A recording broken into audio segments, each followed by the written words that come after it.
Hello, YouTubers, and welcome to Level-Headed News. This is your host, Brenda. Part 2, day of June. Week without the internet connection dropping on me again. Goodness. My internet connection leaked out one of the holes in the garden hose. We'll pick up where we left off here. Goes off a BizPack review.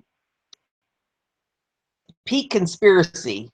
COVID is a secret message to the Russians. Secretary of State Hillary Clinton said that at an event in California that President Donald Trump using the word COVID was a hidden message to the Russians. Wednesday, who can figure out the true meaning of COVID? Clinton brought up the word Wednesday at the technology event where she also discussed the election and her loss. I'm now the nominee of the Democratic Party, she recalled, according to I inherit nothing from the Democratic Party. Sean Spicer commented Wednesday on Trump's COVID that a small group of people know exactly what he meant, according to Politico. Oh my goodness, she is so delusional. This pack review.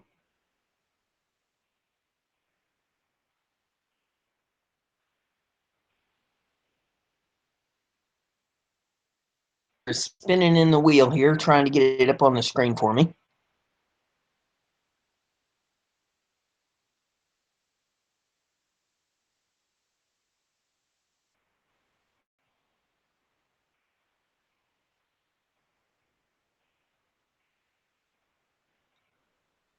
A furious DNC data exec comes out swinging against Hillary for being thrown under the bus. Hillary Clinton continued her blame game of reasons why she was defeated by President Trump, but a former director of data science at the Democratic National Committee was having none of it. Andrew Therenthal accusation that the DNC gave her nothing in the presidential race, calling her claims, according to the Washington Examiner. At a tech conference in California on Wednesday, the failed Democratic presidential nominee slammed the DNC's data as mediocre to poor, non-existent, and wrong. Refused to let Clinton throw his team under the bus and took to Twitter to respond.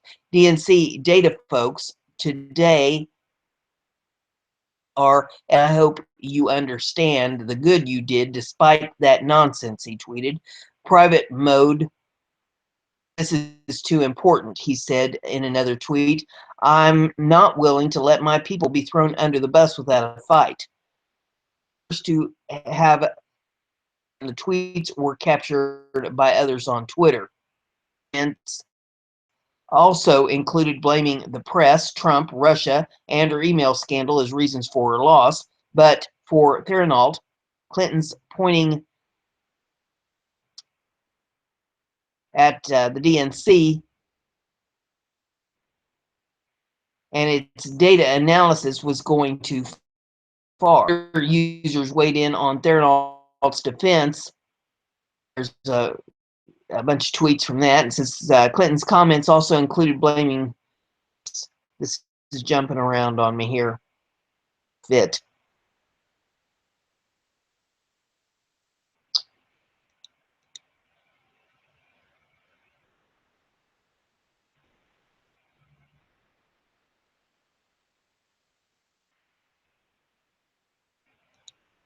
Yeah, and there's a list of tweets of people going to Theranos defense. I'm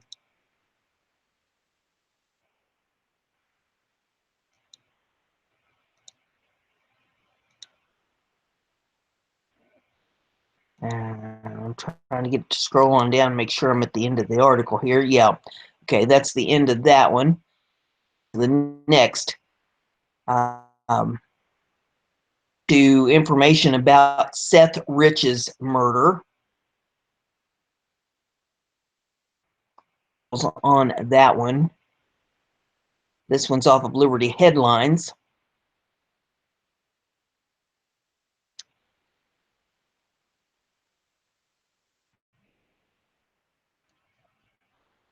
Apparently, the hospital's trying to get information that he could have been taken to, and they're not sure which, but no hospitals are giving any information because of the HIPAA laws.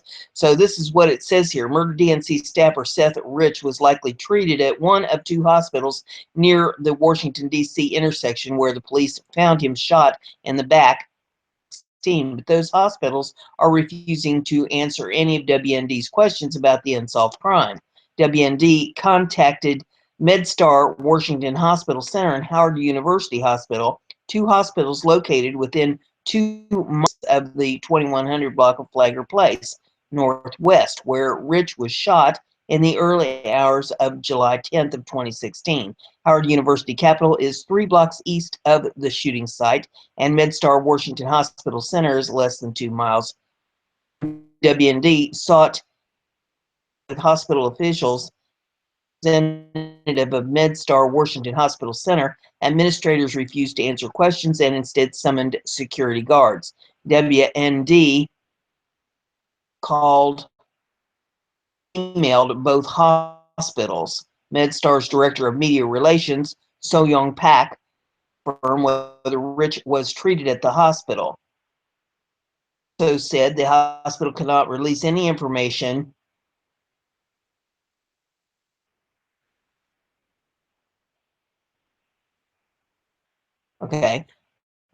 cannot release any information about any patient and cited the Federal Health Insurance Portability and Accountability Act of 1996, also known as HIPAA.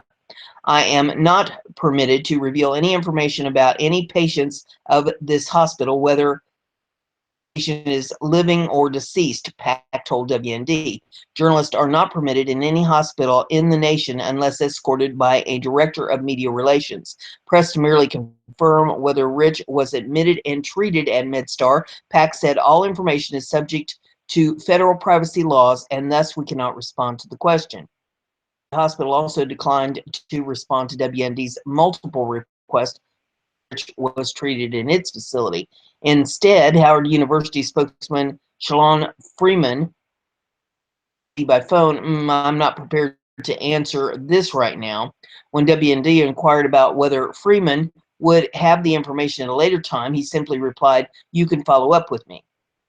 Group Judicial Watch confirmed that filing Freedom of Information Act requests with the hospitals would be unproductive, particularly private medical facilities due to strict patient privacy regulations. As WND reported, Jack Bergman, the head of the Profiling Project investigative team, filed a lawsuit Wednesday to push police information in the Rich case, including the medical examiner's report, video footage of the shooting, and ballistic reports.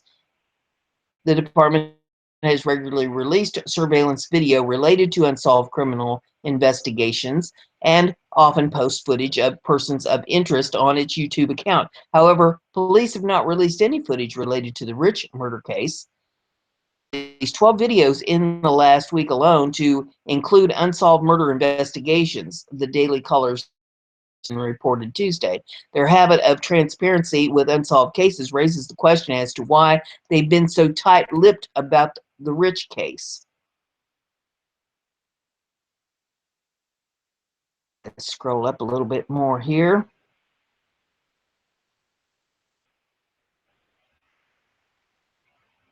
It says, as WND reported, Rich was murdered in neighborhood in Washington. He was shot in the back multiple times with a handgun at 4:18 a.m., a block from his home, and although the police reported it as a robbery, nothing was taken from him. He was transported to an unidentified local hospital and was pronounced dead at 5:57 a.m.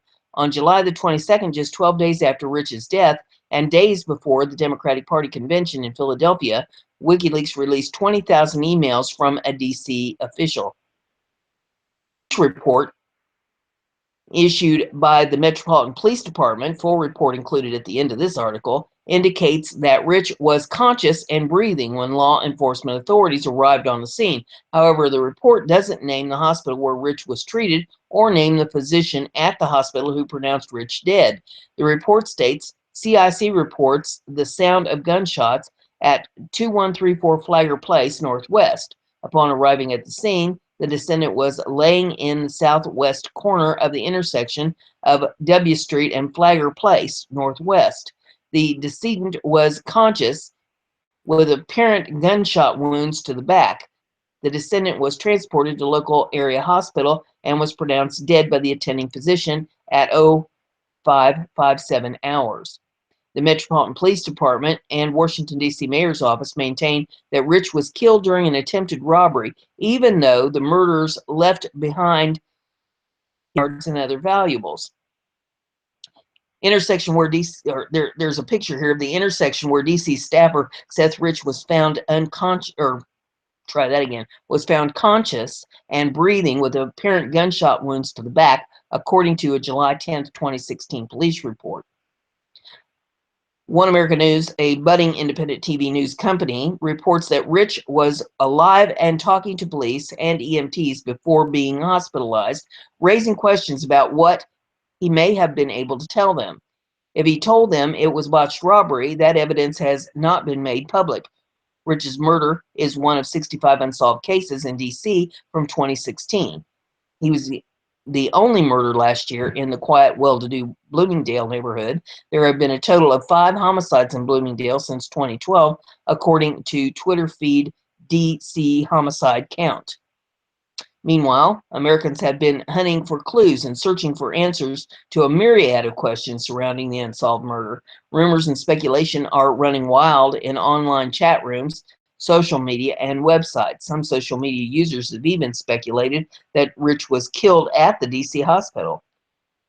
Reported that the attending physician who treated Rich was Dr. Jack Sava, a donor to Hillary Clinton's campaign, who visited the White House 6 times before the day of Seth Rich's murder. Dr. Sava is in a relationship with Lisa Countopes, a lobbyist for the DNC in 2016, who reportedly visited the White House 23 times during that same time period. They both reportedly visited the East Wing, reserved for then First Lady Michelle Obama and her staff.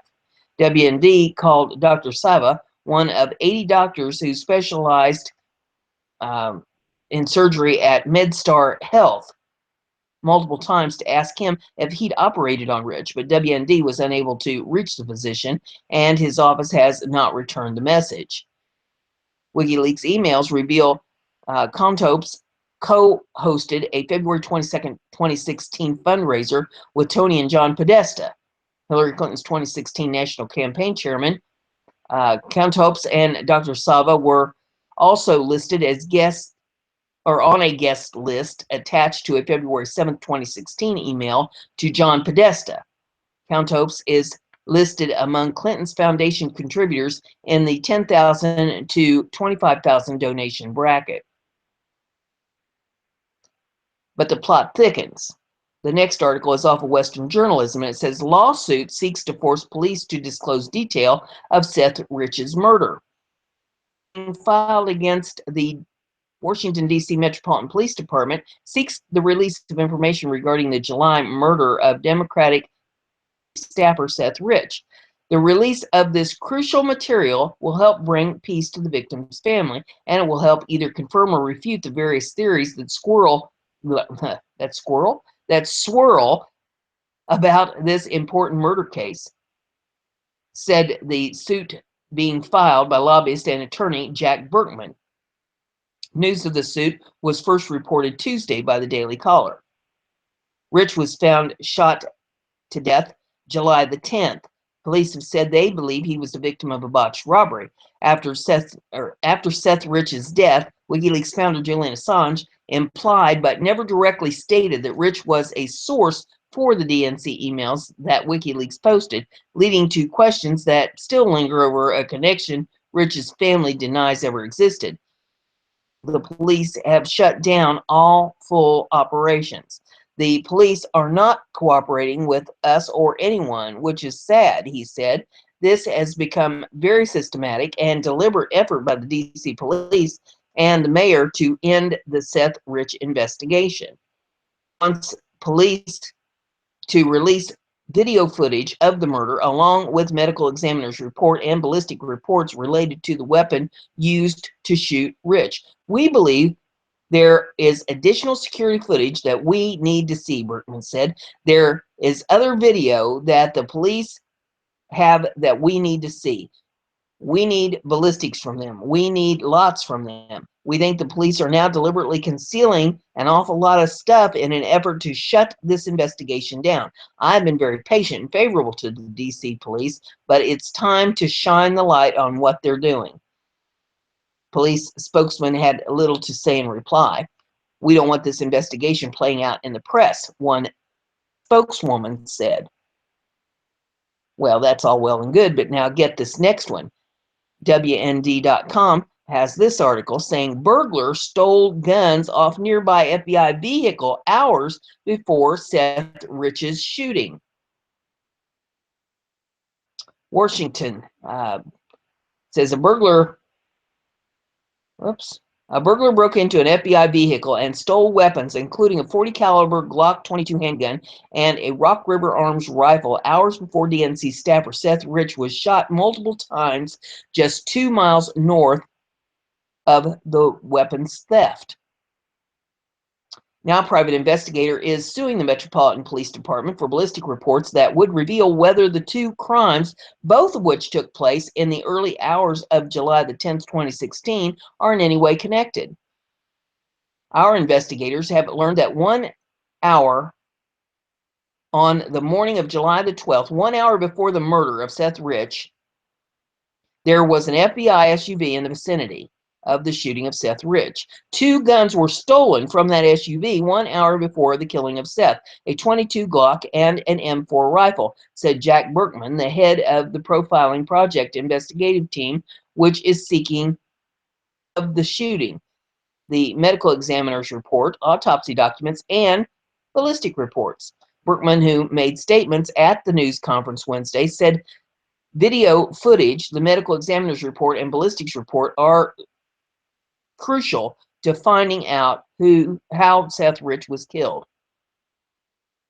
Approximately 1 hour and 10 minutes after the killing of Seth Rich, this was reported stolen by the person in charge of the SUV, he said. This is why ballistics are so crucially important. We need to know if that ammunition was somehow a part of the shooting of Seth.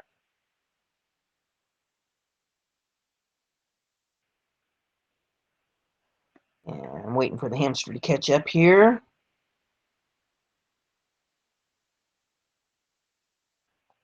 WND asked if Berkman currently has any specific information connecting the two crimes. Any link. And that's the problem, Berkman said. They won't release the ballistic report to verify whether those were the weapons used. Berkman, who has been working his profiling project team to investigate the Rich murder for more than 10 months and is offering a $105,000 reward for the information leading to the arrest of Rich's killer, has said he has refrained from criticizing police, but he claimed the police insistence on withholding the most basic information pertaining to Rich's murder, information that is typically made public in other homicide cases, is highly suspect. I have not been a vocal critic of the police, but I am now, Berkman said. I don't understand why they are withholding key information. We simply don't know what their motives are. Is there something they don't want out? They seem to want this in the cold case file. No new information has been released in this case since late October. And it says the text of Berkman's lawsuit filed Wednesday in the District Columbia Superior Court can be read, and there's a link on to get that information. And see if I can get it to scroll up a little bit more here. Police report issued by the Metropolitan Police Department, full report included at the end of this article, indicates that Rich was shot by a handgun around 4:20 a.m. It notes that he was conscious and breathing with apparent gunshot wounds to the back when authorities arrived on the scene. However, the report doesn't offer further details about what type of handgun was used in the shooting, and law enforcement officials have offered no information concerning what Rich may have told them before he was pronounced dead at the local area hospital at 5:57 a.m. An hour and a half after he was shot.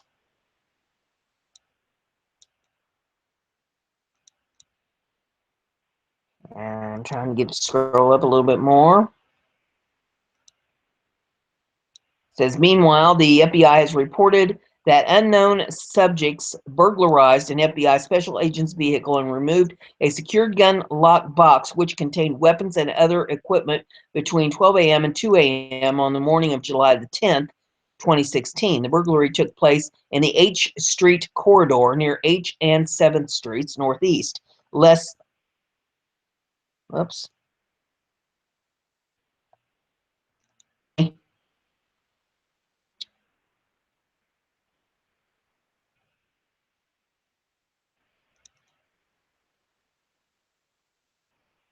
I'm trying to follow the bouncing articles here this morning.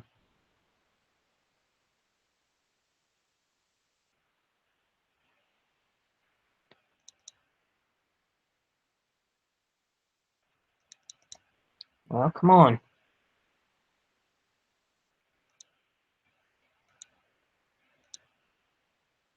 Okay.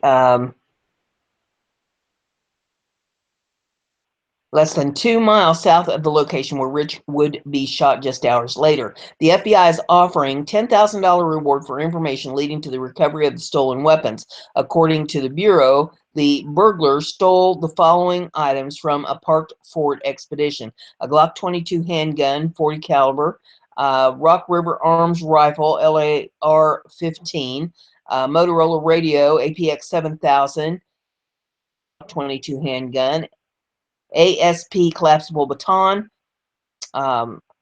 Orleo resin capsium OC spray, 2 boxes of 40 caliber ammunition, hearing and eye protective gear, truck vault gun lockbox, black. And they have pictures of all those articles here in this article.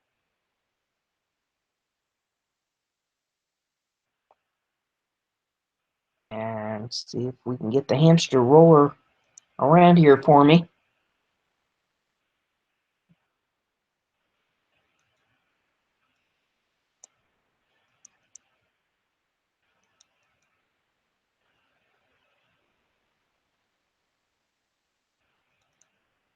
He's working on it. I see the wheel is spinning.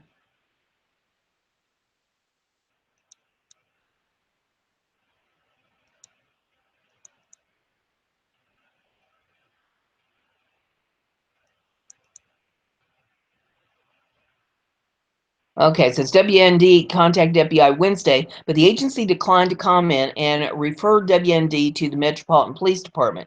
WND contacted MPD and asked if the handgun used in Rich's murder was 40 caliber Glock 22 or another type of handgun.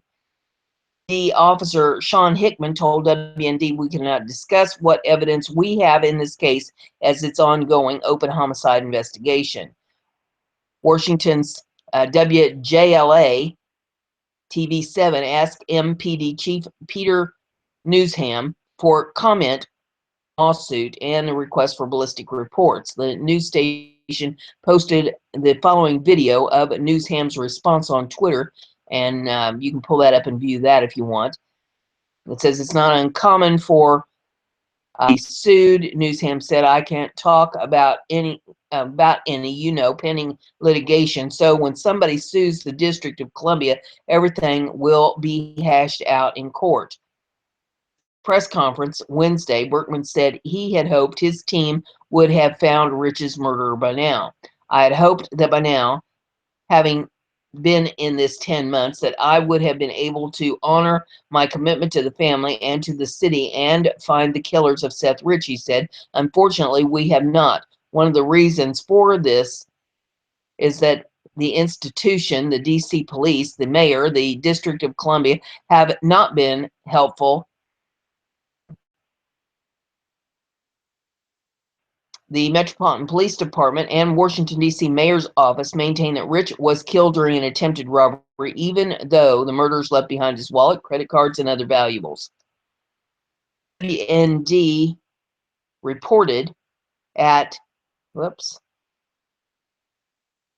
it jumped again.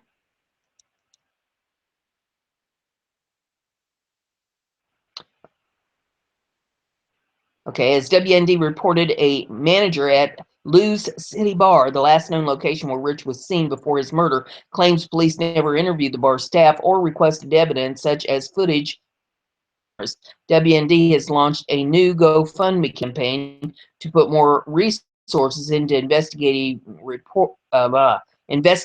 reporting, to hire an independent private investigator, and to provide rewards for new evidence that lead to the arrest and conviction of Rich's murderer.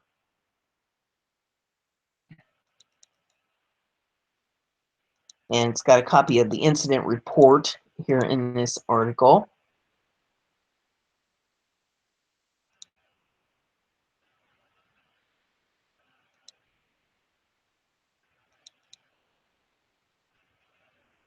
And I'm trying to scroll past that, see what else we've got here. Into that article. Okay. On another topic. Like I said, yes, really didn't want Kathy. For goodness, these, well, they call themselves entertainers, and I use that term extremely loosely.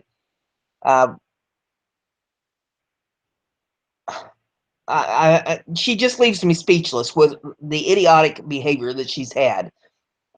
This article is off BizPac Review. It says Kathy Griffin may regret getting fired from CNN, but Judge Janine's tongue lashing will burn a lot longer. Kathy Griffin's horrific Trump head stunt has managed to provoke the ire of all the right and even a few on the left. It drew strong reactions all across the political spectrum, from Chelsea Clinton to President Trump, and has even cost her the sharp condemnation of Anderson Cooper and a spot beside him on CNN's New Year's Eve show. But what Griffin probably should be regretting most is the tongue lashing she got when her folly came to the attention of one Judge Jeanine Pirro. That's right. You don't tick off the judge and escape unscathed, and that's exactly what Griffin did, and no, she certainly didn't escape. First, the apology. She tweeted out, "I'm sorry, I went too far, I was wrong."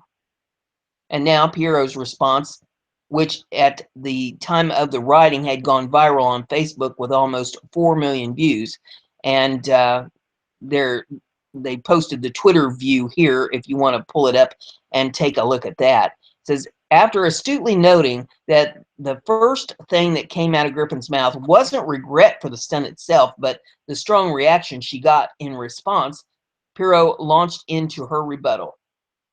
She says, that tells me that you're more concerned about you, your career, and your image than you are about what you've actually put out in the public sphere, Pirro said.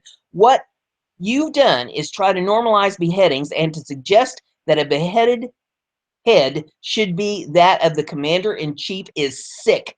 You liberals have gone so far left, so far out of bounds, so far beyond what anybody finds funny or acceptable. Even Don Rickles wouldn't do something like that. You're pathetic. And you're causing harm not just to the nation, but to the first family and to an 11-year-old boy. Shame on you. On Griffin's firing from CNN, TMZ caught up with Judge to ask her if she felt like the punishment fit the crime. I think it's appropriate, Pirro told TMZ. I think trying to normalize beheadings is the sickest thing I've ever heard of. And to do it to the commander-in-chief, if that were the reverse, if it were another president, that president would be, or that person would be indicted. Pirro's tweet drew plenty of agreement, and there's all kinds of tweets that people put up on that. If you want to pull that article, that one. This next one is off the Conservative Tribune. It says, breaking, source says Kathy Griffin is about to have Secret Service at her door.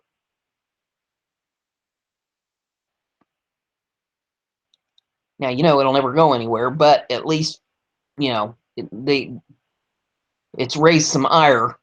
It says law enforcement sources claim that Secret Service has launched an investigation against comedian Kathy Griffin for the stunt she pulled Tuesday when she posted a photo of herself holding up a fake decapitated head of President Donald Trump.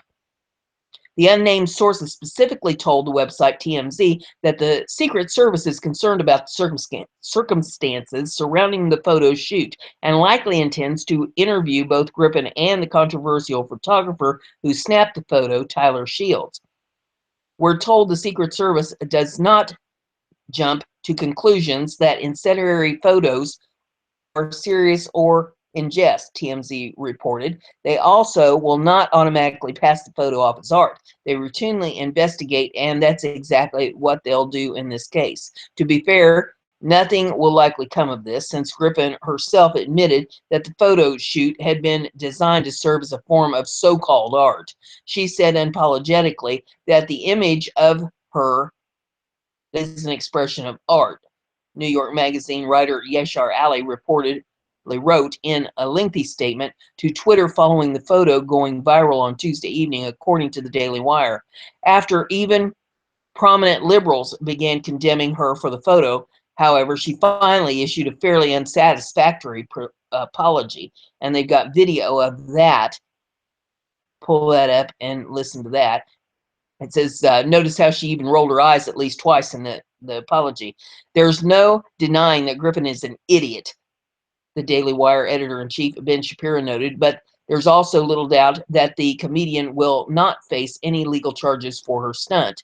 What she will likely suffer, however, is a dramatic decline in her career.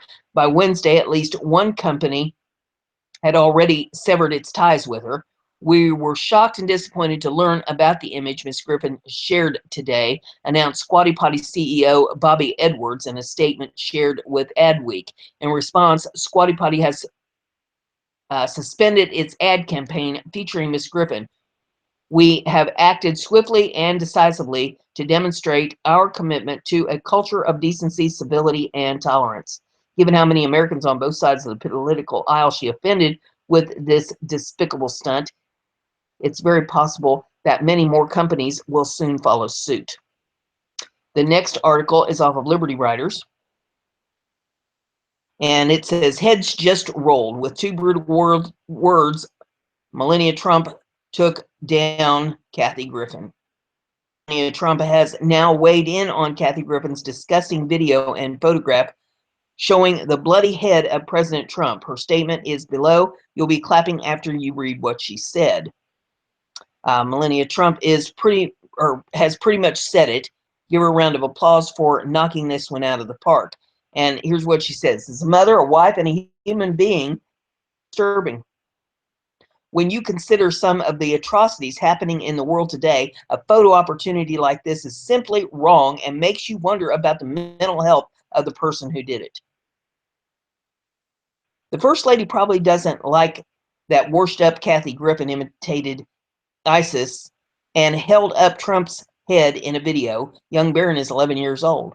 What Kathy Griffin did was gross.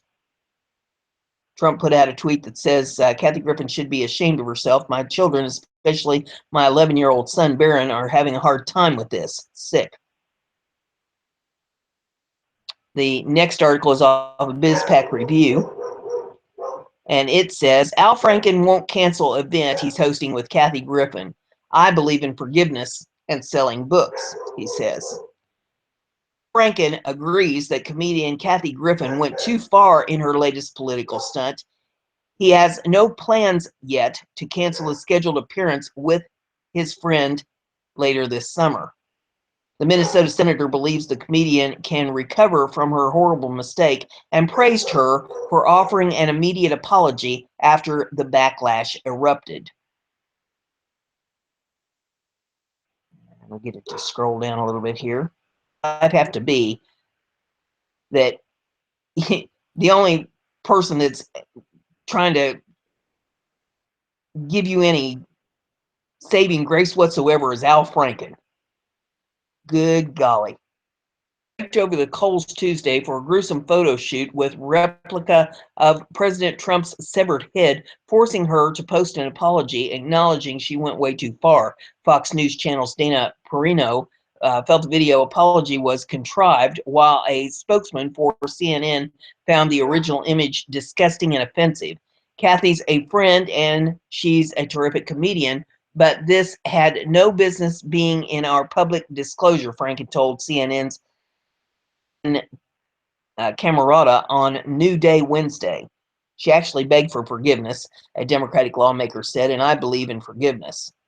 Well, your idea of begging for forgiveness and mine are two different things.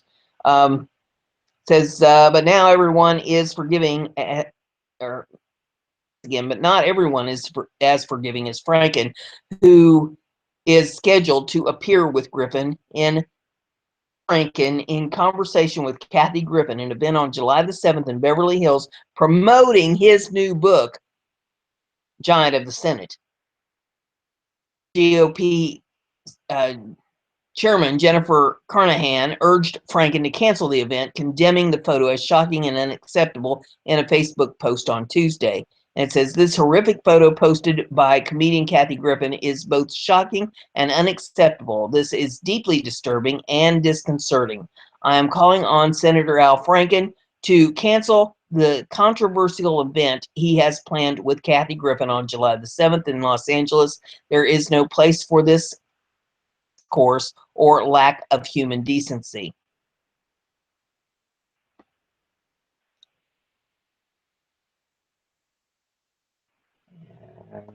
Franken says, well, hamster jumped here a little bit on me.